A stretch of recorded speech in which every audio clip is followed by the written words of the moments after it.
Pemirsa, Ketua DPRD Kabupaten Badung, I Gusti Anom Gumanti menyatakan dukungan penuh terhadap langkah pemerintah daerah dalam memperbaiki penanganan dan pengelolaan sampah.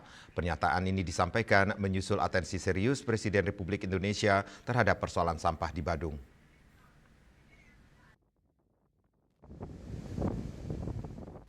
Ditemui di Gedung Dewan Badung Jumat pagi, 6 Februari 2026, Ketua DPRD Badung, I Gusti Anom Gumanti, menyampaikan perhatian Presiden menjadi dorongan moral bagi seluruh jajaran pemerintah daerah untuk bergerak lebih cepat dan profesional dalam menangani persoalan sampah. DPRD Badung pun memastikan komitmen untuk terus mendukung kebijakan Bupati Badung dalam upaya tersebut. Tidak hanya berfokus pada sampah pantai, DPRD Badung mendorong agar penanganan sampah dilakukan secara menyeluruh, mulai dari sumber-sumber sampah di seluruh wilayah Kabupaten Badung. Hal ini dinilai penting mengingat kebersihan lingkungan menjadi faktor utama keberlanjutan pariwisata.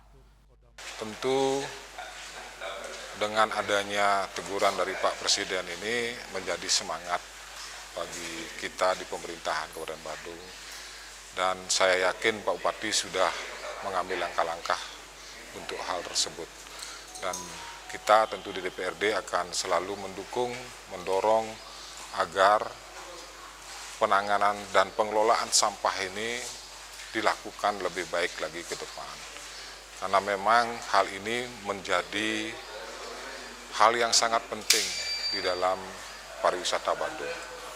Nah, selanjutnya adalah tentu kami menginginkan tidak hanya sebatas itu, tetapi juga mungkin bisa disosialisasikan kepada masyarakat luas. Sehingga kita tidak berorientasi pada sampah pantai, tetapi langsung pada seluruh sumber sampah yang ada di Badung ini.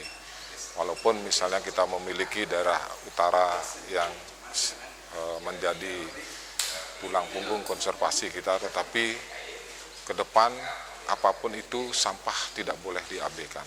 Jadi harus ditangani dengan sebaik mungkin, semaksimal mungkin, seoptimal mungkin, dan seprofesional mungkin.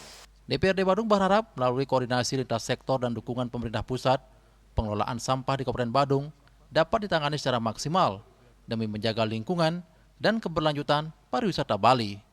Indrawan dan Gung Kompiang, Bali TV.